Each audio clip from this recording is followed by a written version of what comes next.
What is going on, guys? The Real Sharif M here, aka Mangana Steel, and I am here with a long overdue video. It is the latest in I Designed a Knife series.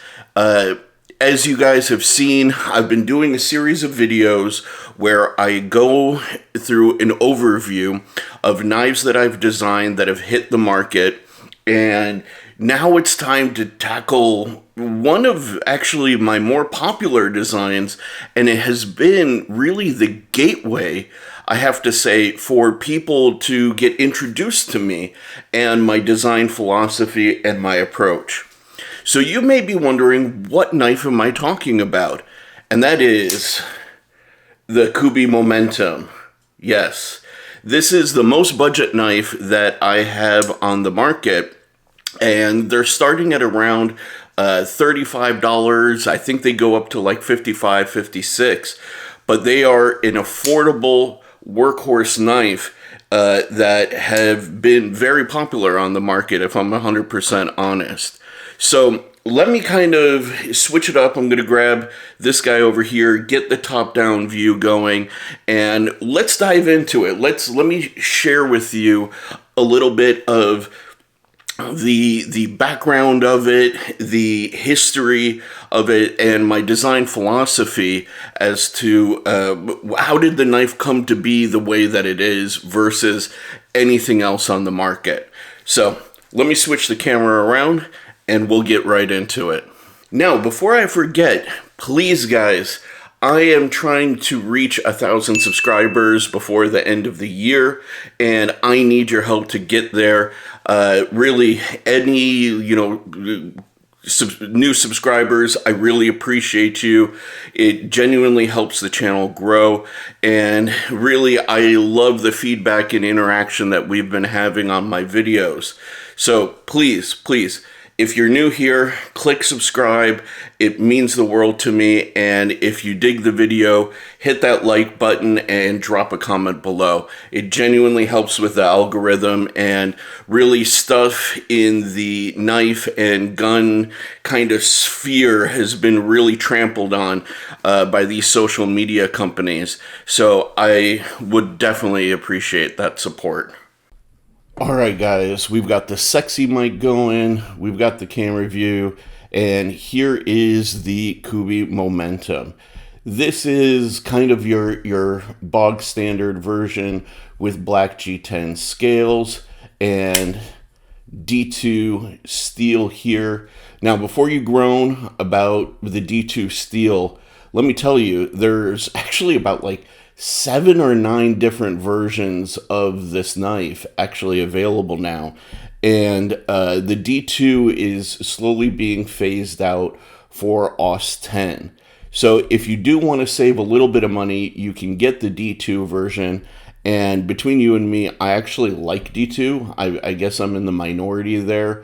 It has proven, particularly like Kubey's D2, has proven to be very rust resistant and takes a beating.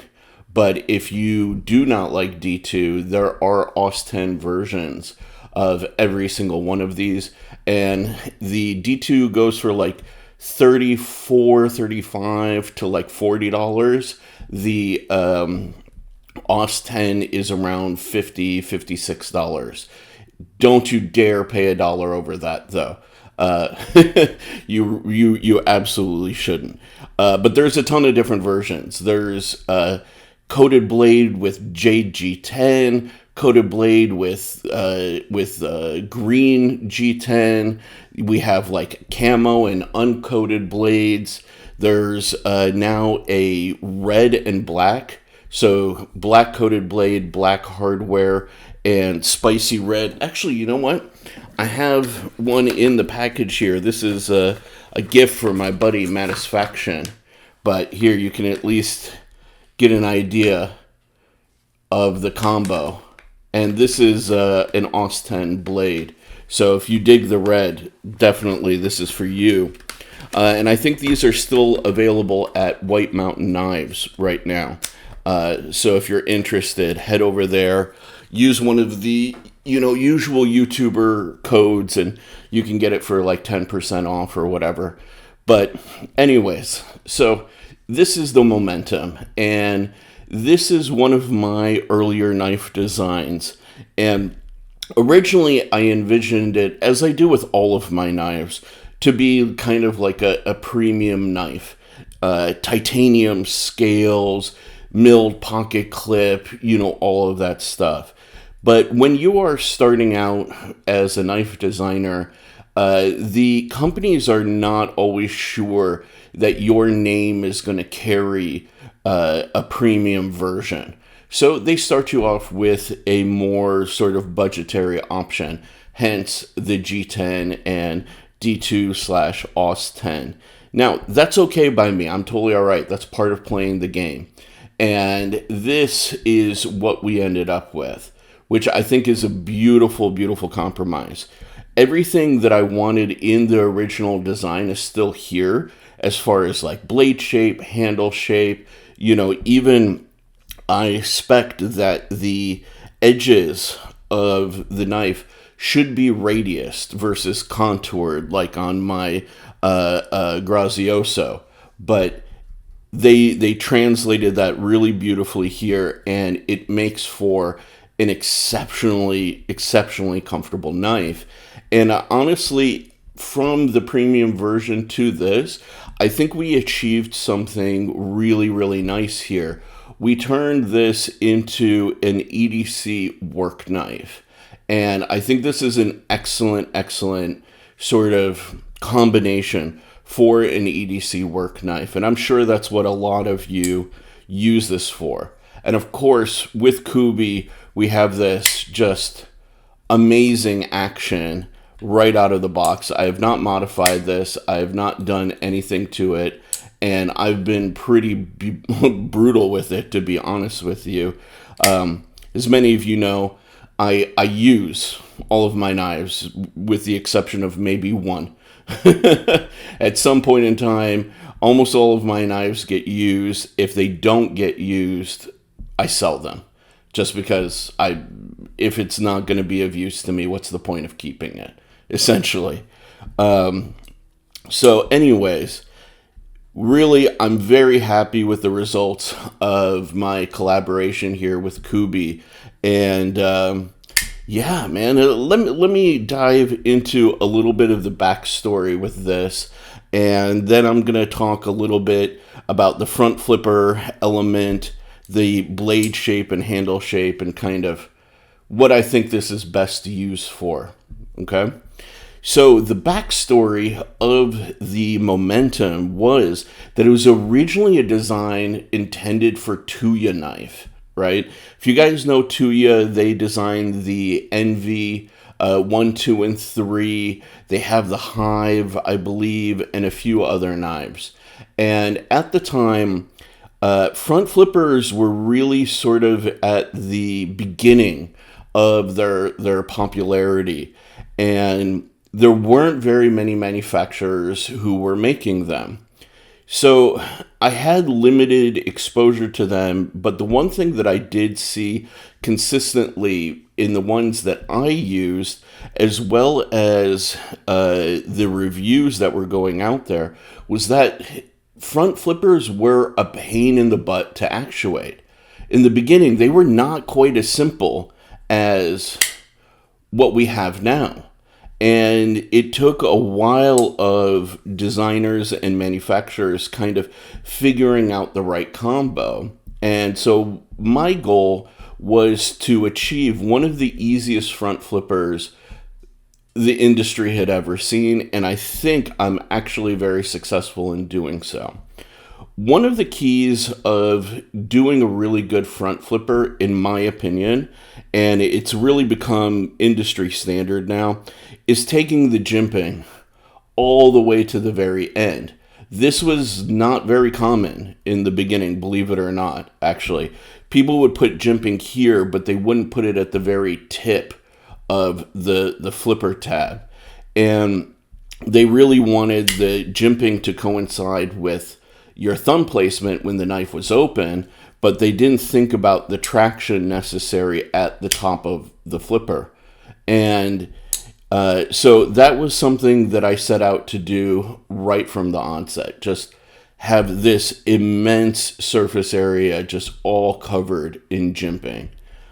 The other thing that I noticed was that a lot of people were trying to use front flippers with more traditional sort of shapes here, right?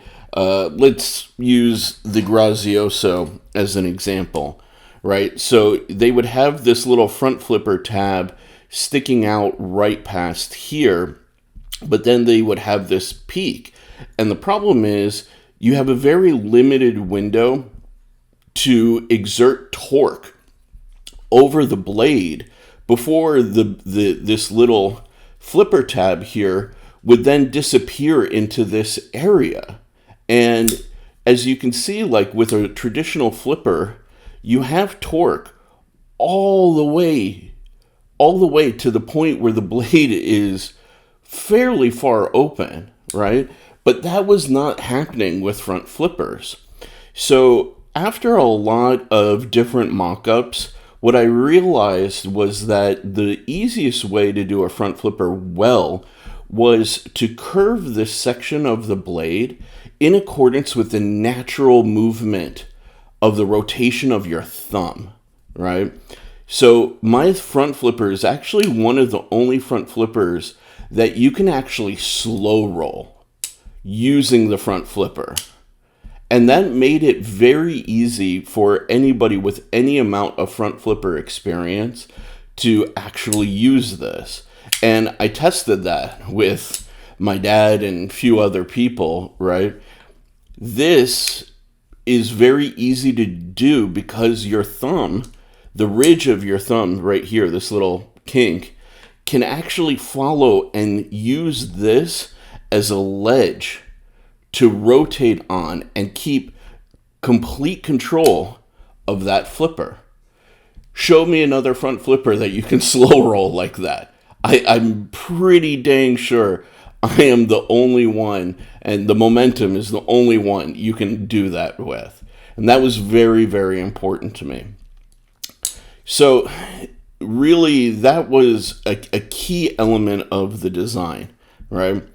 The other elements of the design that were really important to me was this really, really nice broad blade shape with tons of belly. You know, I like a good usable work knife. I mean, I really dig knives like the Native, right? Or the the Para 3, you know, not the PM2, but essentially that leaf sort of blade shape with this nice continuous curve. The problem that I have with knives like the Native and the Para 3 is when you get a 4-finger grip, you actually end up with a very, very small blade to actually use. Now, granted, like the handle is fairly short, right? But it's a 3-finger knife. But with this finger choil that's here, especially for my hands, it's a must in order to have good blade control. Otherwise, I'm so far backed off from the edge here that it's like awkward to use. It feels like I'm taking a knife and holding it back here, you know? So if you actually look at knives like the Native, sorry, I bumped the camera here. When you take the choil into consideration, the overall length is pretty similar here, right here, to the Momentum. And that was intentional, right? These things are now butt to butt. They're lined up. And the end of this choil is right about where this ends, right here on the Momentum. But now look, if I line them up again, butt to butt, look how much more blade area you get out of the Momentum. And that was completely intentional. That was absolutely and completely intentional, because one of the things that does bother me really with a lot of Spydercos with the finger choil is you end up sacrificing overall blade length. It's one of my biggest issues with the PM2. It's one of my issues with the Para 3 and the Native, right? I don't want a finger choil to cut off my total blade area. And it's just something that I've learned as I've continued designing knives, and why you don't see a lot of finger choils in my knives, right? Or if I do have them, like I do in the Grazioso, I try to do them as subtly as possible, really, because I want the maximum blade area that I can get for any given knife. It's just what I found as a personal preference of mine. So with this guy, I wanted this really nice, long, continuous belly, broad blade shape with a really nice, high primary bevel, and this would attribute to good slicing performance and good usability in a range of situations. And of course, as is my way, I included a bit of a harpoon. Now, a harpoon for me serves kind of two purposes. One, I just think it's sexy. I'm not going to lie. I think harpoons make a knife look infinitely better. But two, it's a bit of a thumb stop when you're holding the knife in a saber grip. And it just gives you this really nice indexing where you feel like you've got a good hold on the knife. And if you got to put some pressure down, you really have a good spot. And while it doesn't completely prevent your thumb from going forward, it's a good indexing point, and you really feel kind of locked into the knife. And yeah, aside from that, I wanted to have more than one deployment method, so I added the thumb studs to the blade. Now, little bit of behind the scenes story here.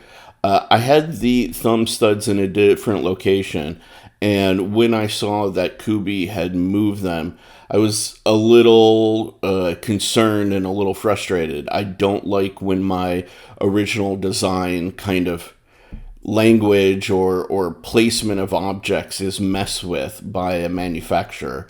I mean, why else consult me if, you're going to change things? But truth be told, Kubey did a really good job because access to them is great.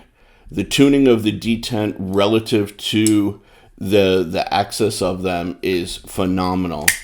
I mean, this thing thwacks open with such authority.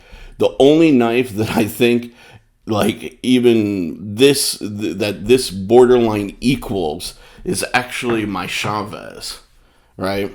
Look at this. The Momentum has almost the same level of thwack and authority as my frickin' Chavez. And it's such a good feeling. It's one of the things that I love about the Chavez and I love about the Momentum. So they did a really good job, and, they deserve all the credit, really, for dialing this in. Not only the position, because it is a little bit longer, a little bit further away from the pivot than I had initially planned, but the balance of the force necessary along with their dialing in of the of the detent really created something special. And honestly, it's one of the consistent compliments that we get about the Kubey Momentum. Is just the thwackability of this is phenomenal. So props to them. Really, credit where credit's due. I'd love to take sole credit for that, but their work really, it shows the quality that Kubey can deliver, truly. Now, the last element of this, and it's kind of a unique side to this, is the handle shape. It looks very simple, and there's a reason behind that. I particularly really like knives with neutral handle shapes. I don't like a lot of big swells and things like that. And you see that within my design language. However, I didn't want to do something completely straight like an Emerson A100. For one, it's been done. But two, there is an ergonomic advantage to having a slightly curved handle like this. And I'll show you. So generally speaking, we do like to have a curve here at the bottom of the knife. It just helps our fingers grasp it evenly. And if you look, you end up having your knuckles almost at the exact same plane all the way across, right?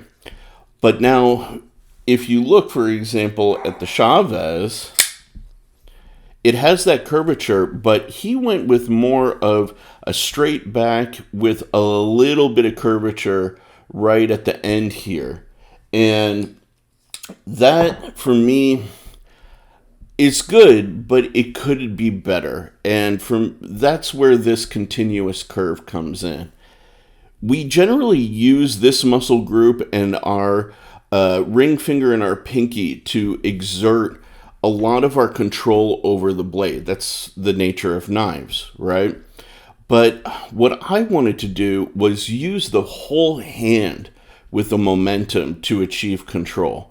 So this curvature here of the handle matches the curvature from this point in your grip all the way down to here. And you feel that when you actually roll the knife into your hand.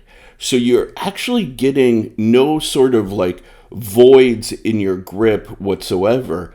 And the thing really has full control from your index finger to your pinky. And it gives you just a great sensation of absolute control and ownership over the knife and where is it going. Now, also, this curvature of the back here helps if you're going to use the knife in a pinch grip. So you see, it follows this natural curvature of the hand, and it allows you to really get in and do some fine work. Along with this belly, I'll use this thing for chopping up vegetables, chopping up fruit, etc. The neutral handle shapes in general, part of the reason why I like them is because they work in every single grip. If you want to do a reverse pull grip here, if you want to do a hammer grip, saber grip, even if you want to do an ice pick grip, it all works. If I'm 100% honest, the only grip where I don't feel that this is like super comfortable is the reverse ice pick. But reverse ice pick, in my opinion, is mainly for fighting knives, and this is not a fighting knife. It's not designed to be that way. It's designed as an EDC knife. And so, really, I feel kind of from the design parameters and what I wanted to achieve with this knife, we did an excellent job, both me and Kubey, between minor adjustments to the design here and there with, like, say, the thumb studs and making this a nice, affordable sort of setup. I think we really, really knocked it out of the park. So who do I think this knife is for? Honestly, I think it's for everybody.